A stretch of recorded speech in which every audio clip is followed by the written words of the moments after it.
మనం ఈ వీడియోలో రాజయోగం గురించి తెలుసుకోబోతున్నాం. సో ఇక్కడ లగ్నాధిపతి రవి లగ్నంలో కూర్చున్నాడు. సింహ లగ్నం అయింది.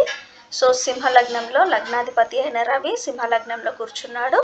అలాగే భాగ్యాధిపతి అయిన కుజుడు ఇక్కడ లగ్నంలో కూర్చున్నాడు. సో లగ్నంలో ఇక్కడ కేంద్ర కోణాధిపతుల కలయిక అనేది జరిగింది. సో ఇతను చాలా ఆరోగ్యంగా ఐశ్వర్యవంతుల్లాగా ఈ విధంగా జీవిస్తాడనమాట. కొంతమంది అంటారు నేను అలాగే జీవించలేదే అని. కానీ ఇక్కడ ఏంటంటే ఆ దశ అనేది రావాలన్నమాట. కొంతమందికి స్టార్టింగ్లో వస్తుంది, కొంతమంది మధ్యలో వస్తుంది, కొంతమందికి అంటే ఆ దశాకాలం వచ్చినప్పుడు మాత్రమే ఈ రాజయోగాలు అనేది అప్లై అవుతుందని మీరు గమనించుకోవాలి.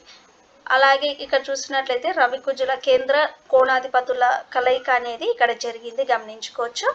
అలాగే ఇక్కడ చూసినట్లయితే ఇక్కడ భాగ్యస్థానంలో ఇక్కడ లగ్నాధిపతి అయిన రవి అలాగే పంచమ అంటే కోణాధిపతి అయిన గురుని కలయిక అనేది జరిగింది, ఇక్కడ మనం గమనించుకోవచ్చు.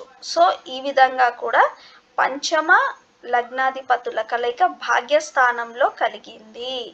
సో ఈ విధంగా అంటే చదువు పరంగా కానీ ఆరోగ్యపరంగా కానీ లావిష్ లైఫ్ అనేది ఉంటుందన్నమాట.